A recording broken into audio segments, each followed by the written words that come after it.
भारतीय करेंसी जो है इंडियन रूपी उसके बारे में बोला जा रहा है भैया फ्री फॉल में है। The rupee is in free fall. बड़े-बड़े आर्टिकल्स लिखे जा रहे हैं, बड़ी-बड़ी कमेंट्रीज की जा रही हैं on the failure of Indian rupee.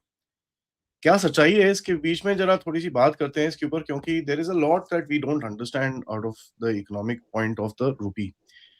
दूसरा एक ऑब्वियसली एक there is also a motivation amongst some people to actually keep projecting that. वो तो है ही, वो तो हम समझते हैं, उसको छोड़ देते हैं। But let's talk about why this is happening and what is the reality of the so-called sinking Indian rupee. बात करते हैं पथिकेत भाई से। नमस्कार, जय हिंद, जय Bharat and welcome to def talks. नमस्कार आदि भाई। इस प्रोग्राम में will try to keep things very simple ताकि जो आम आदमी है वो समझ पाए। हम लोग टेक्निकलिटीज जार्गन्स वो सब इस्तेमाल नहीं करेंगे। बहुत लोग वो जार्गन्स इस्तेमाल करके they try to show that वो उनको समझ आता है ये चीज के बारे में। It's a very simple thing और इसके लिए किसी को इकोनॉमिस्ट होने की जरूरत नहीं होती है। ये बेसिक कॉमन सेंस की जरूरत होती है। देखिए इंडिया का जो करेंसी है वो डिवैल्यू हुआ है, दैट्स अ रियलिटी। अभी 95 96 रुपी टू डॉलर है। दैट्स अ रियलिटी और देयर इज नो डिनायल कि दुनिया में एक बहुत बड़ा संकट चल रहा है और यह संकट शुरू हुआ है ऑलमोस्ट 2020 में। कोविड के टाइम से शुरू हुआ, फिर उसके बाद यूक्रेन वाला जंग हुआ, फिर उसके बाद जो ईरान यूएस का लड़ाई है, फिर उसका फेज 1 हुआ है। अभी फेज 2 कभी भी शुरू हो सकता है या फिर फेज 2 हुआ है। अगर 25 वाला 2025 वाला इंक्लूड करे तो वो फेज 1, फिर फेज 2, फिर फेज 3 कभी भी शुरू हो सकता है। तो इसमें मोदी जी ने जो अपील किया या फिर जो करेंसी डिवैल्यूड है अभी, ये क्यों है? ऐसा ऐसा तो नहीं है कि मोदी जी ने सबको बोला कि सब खर्चा बंद कर दो, ऐसा नहीं बोला है। He is trying to make you the part of the solution then then the part of the problem.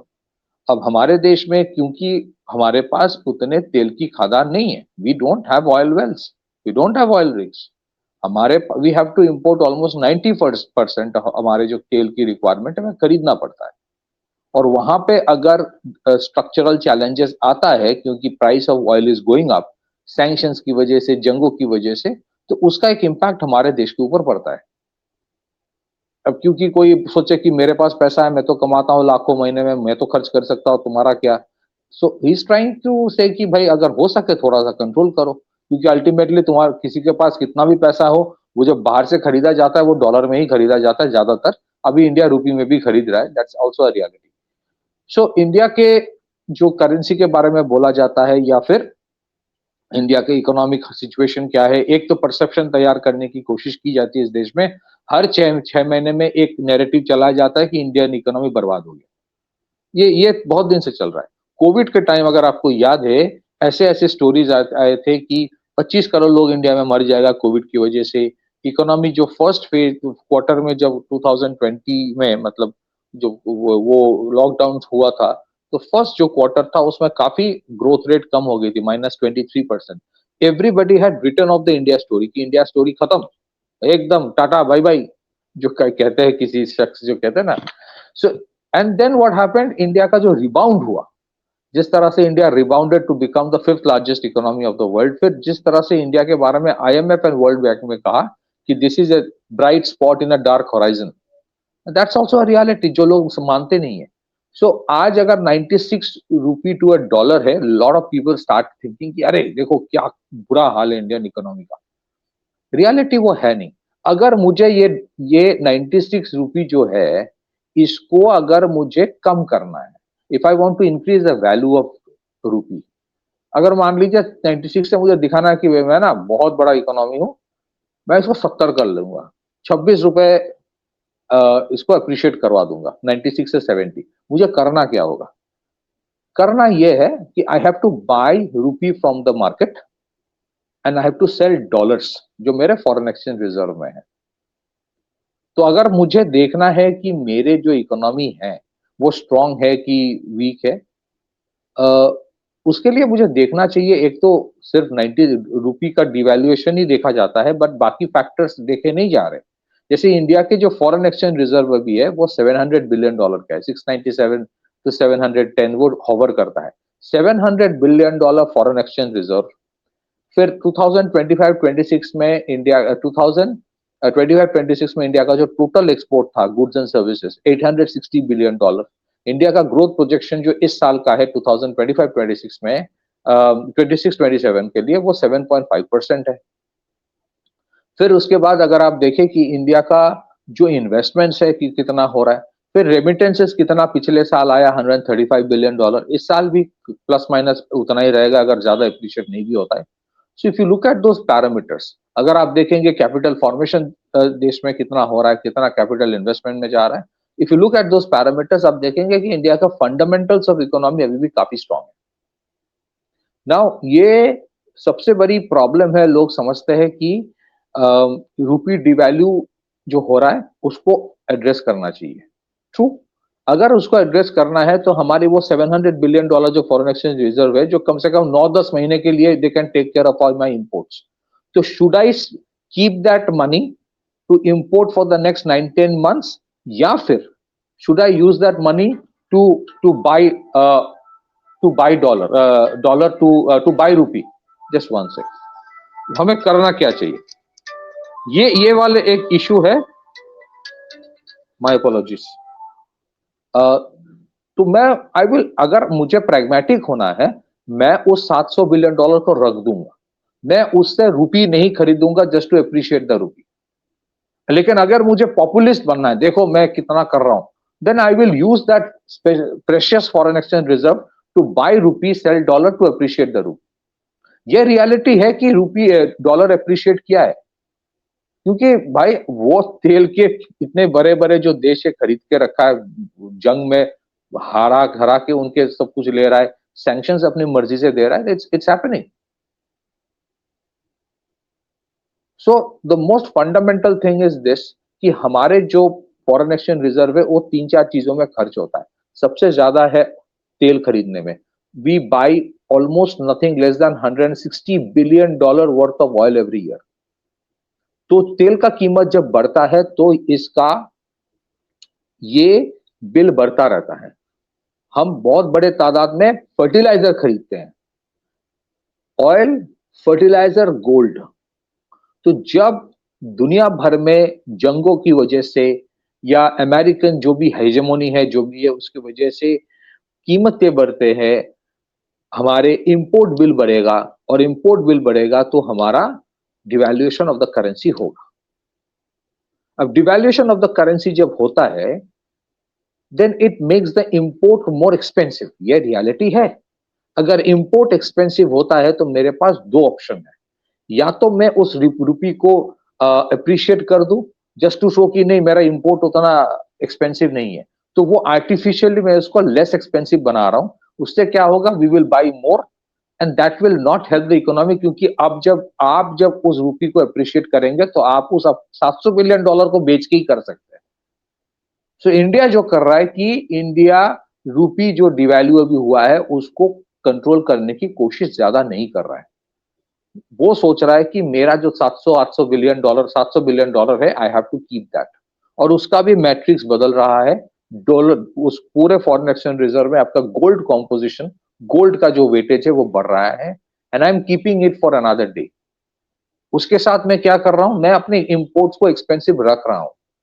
मैं उसको जबरदस्ती इंपोर्ट को चीप बनाने की कोशिश नहीं कर रहा हूं by appreciating the rupee. Devalue जब आपके करेंसी होता है, इनवेरिएबली आपकी इंपोर्ट एक्सपेंसिव हो जाता है, लेकिन आपके एक्सपोर्ट्स जो है वो मोर कॉम्पिटिटिव हो जाता है प्राइस वाइज। अब क्योंकि हमारे इंपोर्ट्स थोड़ा एक्सपेंसिव हो गया है, rather than controlling that, government of India is telling to people कि थोड़ा सा for the time being please buy less gold. ऐसा नहीं कहा कि गोल्ड मत खरीदो, दैट सेइंग कि थोड़ा सा अगर हो सके थोड़ा रोक दो, वेट फॉर सम डेज, या फिर थोड़ा कम खरीदो। दे आर रिक्वेस्टिंग, अगर आपको बाहर जाना है, अगर ट्रैवल में जाना है तो बाहर मत जाओ, इंडिया में जाओ, बिकॉज बाहर जाओगे तो आप रूपी में नहीं बेच सकते, खर्च कर सकते हो to spend the dollar. Fertiliser एक ऐसी चीज है जो आपको खरीदना ही पड़ेगा for your food security. So overall अगर आप देखें फ्रॉम 2020 ऑनवर्ड्स, जब लोगों ने इंडियन इकोनॉमी को राइट ऑफ कर दिया था, look at the condition of Pakistan, look at the condition of Sri Lanka. मैं कंपैरिजन नहीं कर रहा हूं कि we should be compared to them, look at the condition of Bangladesh economic wise. Pakistan का कितना डेट है, कितनी बार वो IMF वर्ल्ड बैंक के पास जाता है, श्रीलंका का इकोनॉमी कोलैप्स कर गया था, इंडिया ने हेल्प किया उसको रिकवर करने में. Bangladesh has severe inflation problem, textile industry gone because of their internal issues and global factors.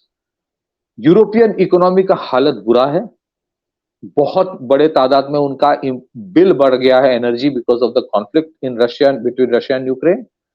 They are desperate कि ये जंग का खत्म हो क्योंकि उनके ऊपर असर आ रहा है. कंपेयर टू दैट ऐसा नहीं है कि हमारी इकोनॉमी में कोई प्रॉब्लम नहीं है, हमारी इकोनॉमी में अपने खुद प्रॉब्लम्स हैं, but we have problems, we are not collapsing. Problems है, we are managing the problem, but we are not collapsing. We are not collapsing and we will not collapse. कौन से ऐसे देश है जिसमें प्राइम मिनिस्टर खुद आके दे आर टेलिंग पीपल की please be part of it. Covid के time we have recovered from a terrible situation. फिर उसके बाद रशिया यूक्रेन वॉर में स्ट्रेटेजिक ऑटोनॉमी मेंटेन करने के लिए India kept on buying oil from Russia. By the way, एक और वेवर अमेरिका ने दिया ऑन रशियन ऑयल. जो हम लोग कह रहे थे कि प्राइस ऑफ ऑयल जितना बढ़ता रहेगा, रशिया को बीच बीच में अमेरिका वेवर देता रहेगा कि तुम अपना तेल 1 महीने 1.5 महीने के लिए फिर से बेच सकते हो to control the price. That means this is a global problem, this is not an Indian problem. जो हमारे देश में कुछ पॉलिटिकल एंटिटीज और हमारे जो मीडिया है वो करता रहता है कि सब कुछ होता है उसके लिए मोदी जिम्मेदार है. बात यह है कि अगर आपको किसी देश की इकोनॉमिक स्टेबिलिटी देखना है, इनवेरिएबली आपको आपकी जो करेंसी का वैल्यू है वो आपको देखना होता है, but it has to be looked in not in isolation but in totality. Totality में देखना है तो आपको फॉरेन एक्सचेंज रिजर्व देखना पड़ेगा, आपके जीडीपी ग्रोथ रेट देखना पड़ेगा, आपके जीडीपी देखना पड़ेगा विच इज $4 ट्रिलियन प्लस. आपको देखना है कि आपके ओवरऑल एक्सपोर्ट्स कितना हुआ है, आपका रेमिटेंस कितना हुआ है, क्या उसमें बहुत बड़ी गिरावट आ रही है कि नहीं आ रही, और आपके देश में इन्वेस्टमेंट्स कितना आ रहा है. जिस लेवल पे इंडिया में डेटा सेंटर्स बन रहा है, जिस लेवल पे इंडिया में, जैसे फॉर एग्जांपल हमारे देश में जब वेरी रिसेंटली जिंदाल ग्रुप ने, जेएसडब्ल्यू ने 2 प्रोजेक्ट साइन किया in Odisha, one with POSCO of Korea, another with Japanese companies. 1,20,000 crore invest कर रहा है for setting up 2 steel plants. ये खबर नहीं होता है. So there are many such investments which are being, put into, वो operational हो रहा है, investments पे काम हो रहा है. So once your investment keeps on positive, आपके अगर fundamental strong होता है तो रूपी अगर devalue करता भी है, that doesn't mean that you're collapsing. मैं बार बार बोलता हूँ, some people might object कि अगर आपके रूपी आपके अगर डॉलर एक्सचेंज रेट ही ओनली पैरामीटर होता कि डॉलर के कंपैरिजन में एक करेंसी कितना है, उसी के ऊपर डिफाइन करो कि आपके देश स्ट्रांग है कि नहीं है, तो उस हिसाब से तो $1 is equal to almost 150 yen. That means Japanese economy is weaker than the Indian economy. उस हिसाब से अगर देखा जाए तो इंडिया और पाकिस्तान के करेंसी रेट्स है बहुत ज्यादा अंतर नहीं है. That means Pakistan economy is almost at par with the Indian economy. ऐसा थोड़ी है. मतलब पाकिस्तान के जितने फॉरेन एक्सचेंज रिजर्व है, हमारे टायर 2 टायर 3 के सॉफ्टवेयर कंपनीज का उतना टर्नओवर होता है. So that comparison does not arise. So I think when people have to look at it, please look at it in totality. जो टोटलिटी में देखा नहीं जा रहा है. करेक्टिव मेजर्स क्या इंडिया ले रहा है कि नहीं ले रहा है, दैट इज इंपॉर्टेंट थिंग. बहुत जगह पे जैसे आपके अगर रशिया के साथ तेल की जो आपके डील्स हो रहा है, you are doing it in rupee rouble currency. आप डॉलर में खरीद नहीं रहे हो because of your saving your foreign exchange reserve also. फिर आप you are aggressively working towards an alternative. ये जो आपके जो एनर्जी वाला चैलेंजेस है, यू आर डाइवर्सिफाइंग इट. आप लॉन्ग टर्म कॉन्ट्रैक्ट्स कर रहे हो, फिर एट द सेम टाइम आप इथेनॉल के बारे में सोच रहे हो, आप कोल गैसिफिकेशन के बारे में सोच रहे हो. एंड इंडिया अभी जो शुरू करने वाला है, which is one of the most aggressive and biggest exploration of oil that has ever happened in India. That will span into around 1 to 1.5 lakh line kilometers. मतलब जितना exploration किया जाता है उसको line kilometers बोला जाता है. So nobody says कि हमारे कोई problem नहीं है. Yes, problems है, और problems है क्योंकि दुनिया भर में ही problem चल रहा है. ये external problems है. Nobody is saying कि रूपी को devalue करते करते $1 is equal to 1,000 रूपी कर दो. ऐसा तो नहीं बोला किसी. बट क्या 96 रूपी टू अ डॉलर को अप्रिशिएट करके 50 रूपी करना चाहिए? अगर वो कर देते हो तो आपके फॉरेन एक्सचेंज रिजर्व का क्या होगा? क्योंकि आप फॉरेन एक्सचेंज रिजर्व बेचकर ही वो कर सकते हो, या फिर उसको let it be the way it is. Foreign exchange reserve को प्रिजर्व करो, एक्सपेंसिव हो रहा है imports, please ask people to spend a little less and at the same time aggressively look for alternatives, और रेसिलियंट सप्लाई चेन के ऊपर काम करो ताकि फ्यूचर में ये शॉक्स जो हो रहा है ये उतना ज्यादा इंपैक्ट ना करे. This is the fundamental thing. Let's see what happens. Back to you. I mean, as you were saying, let me just kind of categorically say this. जब रुपी एक्सपेंसिव और डॉलर एक्सपेंसिव हो जाता है, आपके एक्सपोर्ट्स ऑटोमेटिकली नीचे जाते हैं, right? And that's something yesterday Geeta Gopinath, who you know, नहीं, इंपोर्ट्स नीचे मतलब एक्सपोर्ट्स बढ़ता है, exports बढ़ता है and the imports as it is go down. And yes, exports बढ़ता है, import है. Let me just share this article. ये गीता गोपीनाथ ने लिखा है. A lot of people are not fans of her, but I think she's making decent sense here. ठीक है, let the rupee do its work. Falling exchange rate can curb imports more effectively than austerity measures. Don't intervene in the forex market. Which, you know, absolutely. And वो बोल रही है कि useful that India's close to 700 billion in foreign reserve will not run out because of higher imports. The only way reserves get depleted, the RBI decides to sell foreign exchange to support the rupee. So you don't need to do that. करने की जरूरत नहीं है आपको, right? अभी as it is you're saying कि भाई हमको अगर imports कम करने हैं, so then if imports need to be reduced, then you know let the game play the way it is. And I mean, since when did what do you call rupee going up or down, or any currency going up or down for that matter, actually made an economy go, you know, become very resilient or anything else for that matter? क्योंकि इस हिसाब से तो फिर Japanese economy should be, I don't know, bottom में से 8th or something like that. Because versus the dollar, the Japanese yen is very weak. The yuan is very weak. The renminbi is very weak. So that doesn't really matter. What matters is the resilience of the economy rather than, you know, anything else. So it's a little difficult. It's not that difficult to understand, but it's not that complicated also. जी, मुझे लगता है कि एक एक चीज को microscopically ना देख के आपको टोटलिटी पिक्चर में देखना है. समबडी माइट से, अरे यूपीए के टाइम ये हो रहा था, तब तो तुम लोगों ने कुछ और बोला. हाँ, यूपीए के टाइम आपके $700 बिलियन फॉरेन एक्सचेंज रिजर्व था. यूपीए के टाइम आपके $850 बिलियन एक्सपोर्ट्स था. यूपीए के टाइम आपके देश में डेटा सेंटर्स से शुरू करके इतने बड़े बड़े इन्वेस्टमेंट्स हो रहे थे. हमारे दैट टाइम क्या यूपी के टाइम रूपी रूबल करेंसी में आप खरीद रहे थे तेल?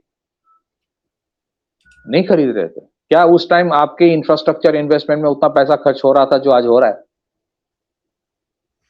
So what has India done? ये जो तेल का कीमत है उसको ज्यादा नहीं बढ़ाया जा रहा है.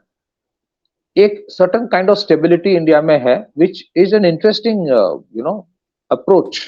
सम पीपल माइट क्रिटिसाइज इट. तो इंडिया ने क्या किया कि जब तेल की कीमत बहुत कम हो गया था, they did not suddenly reduce the price. उसको एक कांस्टेंट रखा. कांस्टेंट रख के क्या किया?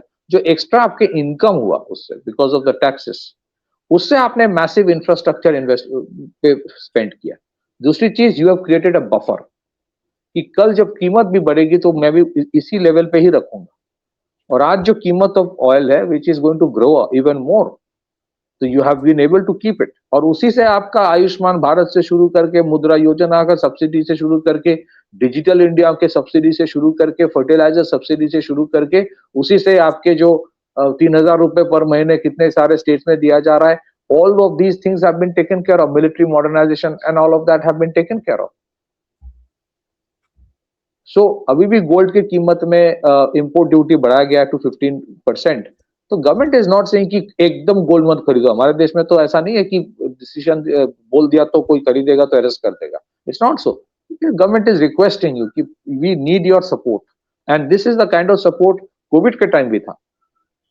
अगेन आई रिपीट, कोविड के टाइम लोगों ने सपोर्ट किया, and then eventually what happened? We revived, we recovered, we became more resilient. आज जो गवर्नमेंट फंडामेंटली करने की कोशिश कर रहा है, शायद बहुत सारी चीजें हमको पता नहीं. These are aimed at making the economy more resilient for future. Last but not the least, आपको कोई भी चीज के ऊपर अगर देखना है कि इस वजह से इकोनॉमी वीक हो रहा है कि स्ट्रांग हो रहा है, आपको टोटल पिक्चर देखना होता है, not just speaking of one factor. Current account deficit में चैलेंजेस है because of the import bill. तो इसीलिए बोला जा रहा है कि भाई इंपोर्ट कम करो. और इंपोर्ट करने के लिए थोड़ा कंजम्पशन कम करना पड़ेगा। बट आज internal consumption, internal production, internal generation of income India में पहले से काफी ज्यादा है। सो शॉक वेव्स आएंगे, but we will still have a very robust domestic economy which will be self sustaining. Problem is with the imports, उसमें थोड़ा सा कम करना पड़ेगा, and that is what is being attempted at. I am telling you, आज आप देखेंगे क्योंकि वो वेवर आया है अमेरिका की तरफ से रशिया की ऑयल के ऊपर, फिर से the rupee will rise again, 1 रुपी 2 रुपी बढ़ जाएगा, अप्रिशिएट कर जाएगा। So it is a process that will continue. एक और भी लास्ट में, क्योंकि टैरिफ वाला चैलेंजेस अमेरिका की तरफ से आया था, उसे देखिए कितने सारे देश बर्बाद हो गया। उसमें अगर इंडिया का फ्री फॉल ऑफ रूपी को कंट्रोल कर लेता तो जो एक्सपोर्ट वाला कॉम्पिटिटिव एज इंडिया को मिल रहा था बिकॉज ऑफ द फॉलिंग रूपी, वो नहीं मिलता। आप सोचिए, एक देश जिसके ऊपर टैरिफ लगा दिया था अमेरिका ने इतने बड़े तादाद में, उसके बावजूद आपके एक्सपोर्ट्स $860 बिलियन रहा, और your target is $1 trillion merchandise and service मिला के। That means you did something right. इसी वजह से अमेरिका ने पाबंदी लगाने के बावजूद आपके एक्सपोर्ट्स कम नहीं हुआ। So I think we need to wait and watch for more time before we judge whether what is happening is right or wrong. Back to you. Yeah, it is very important to do that. Thanks भाई, सबसे request है video को like करिए, subscribe करिए and share this with your friends and families. And of course, if you do want to support the channel, check out the description, join our groups. Namaskar, Jai Hind, Jai Bharat. Namaskar.